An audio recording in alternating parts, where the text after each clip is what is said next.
Hello साथियों, नमस्कार। Are के अबाउट मेडिसिन चैनल में आपका स्वागत है। आज के इस वीडियो में प्रॉपर तरीके से आपको मैं बताऊंगा मेनोरेजिया डिजीज के बारे में।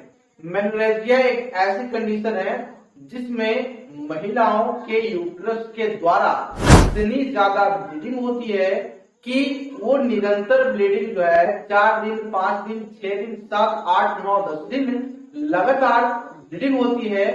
दवा खाने के बावजूद वह ब्लीडिंग नहीं रुकती है।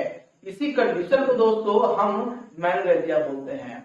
अब इसकी बात करें, अलग अलग कॉज फैक्टर हैं जिसकी वजह से ये चीजें देखी जाती है।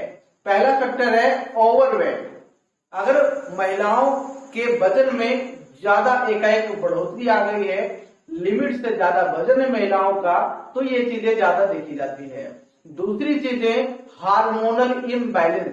अगर हार्मोन का इम्बैलेंस है, बैलेंस बिगड़ चुकी है, तो भी ये कंडीशन देखी जाती है। तीसरी चीजें अगर बच्चेदानी में सूजन हो तो भी ये कंडीशन देखी जाती है। चौथी चीजें अगर महिलाओं के अंदर पीसीओडी या पीसीओएस यानी पॉलीसिस्टिक ओवरी डिजीज हो या पॉलीसिस्टिक ओवरी सिंड्रोम हो, उस महिलाओं के अंदर भी ये चीजें देखी जाती है।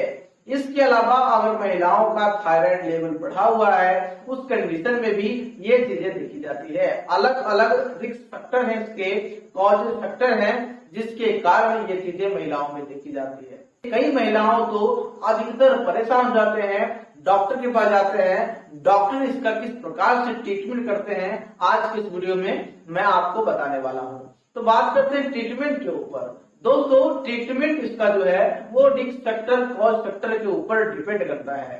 अगर महिलाओं का वजन थायराइड लेवल बढ़ने के कारण बढ़ गया है तो वजन को कंट्रोल करना है। अगर पीसीओडी पॉलीसिस्टिक ओवरी सिंड्रोम है यानी ओवरी में गांठें हैं तो उसको ठीक करके इस चीजों को ठीक किया जाता है।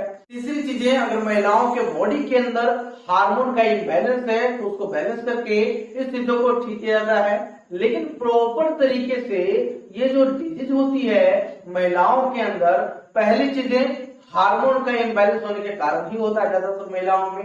अगर ज्यादा स्ट्रेस ले रहा है महिला, तनाव ले रही है, तो उस कंडीशन में भी देखी जाती है। तो ज्यादातर मामलों में जो दवाइयां का इस्तेमाल होती है, आज के इस वीडियो में प्रॉपर तरीके से बात करूंगा। जैसा कि आप अपने स्क्रीन पे देख पा रहे होंगे, इसका जो ट्रीटमेंट है, पहला दवा overall L tablet.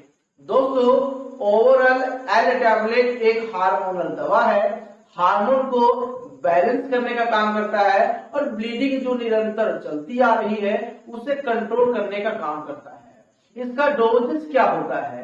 8 bed time महिलाओं में देनी होती है। 21 टैबलेट का एक स्ट्रिप होता है जो लगातार 21 दिन चलती है। दूसरी दवा एल्सिनोजेब, जिसके अंदर जैसा कि आप अपने स्क्रीन पे देख पा रहे होंगे लिवोफ्लोक्सासिन एंड ओरिंडाजोल कंपोजिशन पाई जाती है, जो कि एक प्रकार का एंटी प्रोटोजोअल और एंटी बैक्टीरियल मेडिसिन है, जो कि महिलाओं के अगर यूट्रस के अंदर सूजन आ गई है, किसी प्रकार का इन्फेक्शन है, बैक्टीरियल इन्फेक्शन हो, प्रोटोजोअल इन्फेक्शन हो, किसी भी प्रकार का इन्फेक्शन हो, उस इन्फेक्शन को ट्रीट करने का काम करती है। इसका डोजेज 1 टैबलेट सुबह में, 1 टैबलेट शाम में खाना खाने के बाद देना है, लगातार 7 दिन। तीसरी चीजें साइक्लोफिट। साइक्लोफिट दोस्तों एक प्रकार का यूटेराइन टॉनिक है जो कि यूटेरस के फंक्शन को इम्प्रूव करने का काम करता है, उसको बेहतर करने का काम करता है, और जो भी हार्मोन का इम्बैलेंस हो गया है उसे बैलेंस करके ओवरऑल यूट्रस के फंक्शन को इम्प्रूव करने का काम करता है। चौथी चीज है दोस्तों पेन14 या पेन-डी या DSR, किसी भी ग्रुप का मेडिसिन इसमें चल सकती है, जो कि एंटी एसिड के रूप में काम करती है। इस दवा को आप महिलाओं में खाली पेट 1 टैबलेट रोज दी जा सकती है, प्रॉपर तरीके से 10 से 15 दिन। अगली मैं मेडिसिन की बात करूं, वह दोस्तों ड्रोटी है, जिसके अंदर ड्रोटावेरिन एस्क्लोफेनेक कंपोजिशन पाई जाती है, जो कि एक प्रकार का NSAID क्लास की दवा है। Non steroid anti inflammatory property रखती है, जो कि प्रॉपर तरीके से दर्द को कम करने के लिए प्रयोग में लाई जाती है। अगर महिलाओं के ब्लीडिंग भी हो रही है, ज्यादा दर्द भी हो रही है, उस कंडीशन में SOS के रूप में इस दवा को चलाना है जरूरत के हिसाब से। अगर दर्द हो रही है तो दवा खाना है, नहीं दर्द होगी तो दवा नहीं खानी है। इस प्रकार से इसका डोज होते हैं। आगे मैं बात करूं तो एंटीकोगुलेंट ग्रुप का एक मेडिसिन देना वेरी मोस्ट इंपॉर्टेंट है, जैसे टेक्साटाइल एमएफ, जिसके अंदर ट्रेनेक्सामिक एसिड मैफिनामिक एसिड कंपोजिशन पाई जाती है। यह ब्लड को रोकने का काम करती है। दूसरी चीजें इसका जगह पे जो आप दे सकते हैं क्लोटेक्सल, क्लोर। इस प्रकार से जो एंटीकोगुलेंट प्रॉपर्टी रखती है, ब्लड को रोकने के लिए प्रयोग में लाई जाती है। इसी के जगह पे एमासिस्टोप जी कैप्सूल का भी सेवन कर सकते हैं। ये तीनों में से किसी एक टैबलेट कैप्सूल का इस्तेमाल करना है। सुबह शाम इसका डोजेज दिए जाएंगे। इस प्रकार से मरीज के अंदर आप दवा को चला करके जो मरीज के अंदर लगातार ब्लीडिंग की समस्या हो रही है उसे आप ठीक कर सकते हैं। तीसरी चीजें, कुछ कंडीशन में ऐसी भी होती है जो महिला अनवांटेड किट का सेवन कर लेती है और उनको छुट छुट के ब्लीडिंग चलती है। इस कंडीशन में क्या है, उसको अल्ट्रासाउंड करवानी है। अल्ट्रासाउंड में जो रिपोर्ट निकलेगी उसके अकॉर्डिंग दवा देना है। अब कुछ महिलाओं में अल्ट्रासाउंड करवाने के बाद रिपोर्ट निकलता है कि उसमें बच्चेदानी में कुछ कचरा जमा है, यानी कुछ न कुछ प्रॉपर्टी उसमें बचा हुआ है। उस कंडीशन में आप क्लोटेक्सल की जगह पे मेथर्जिन टैबलेट देना है। सुबह दोपहर शाम 3 दिन लगातार चलाना है। बाकी सारी दवाइयां जिस प्रकार से बताई गई है उसी प्रकार से चलाना है।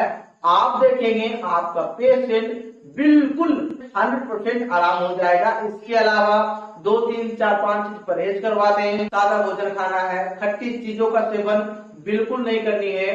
इसके अलावा fast food, junk food, road का तला हुआ भुना हुआ चीजें बिल्कुल नहीं खानी है। प्रॉपर तरीके से आपको सादा भोजन खानी है। पानी का सेवन ज्यादा से ज्यादा करना है। कुछ न कुछ फिजिकल एक्टिविटी करना वेरी मोस्ट इम्पोर्टेंट है।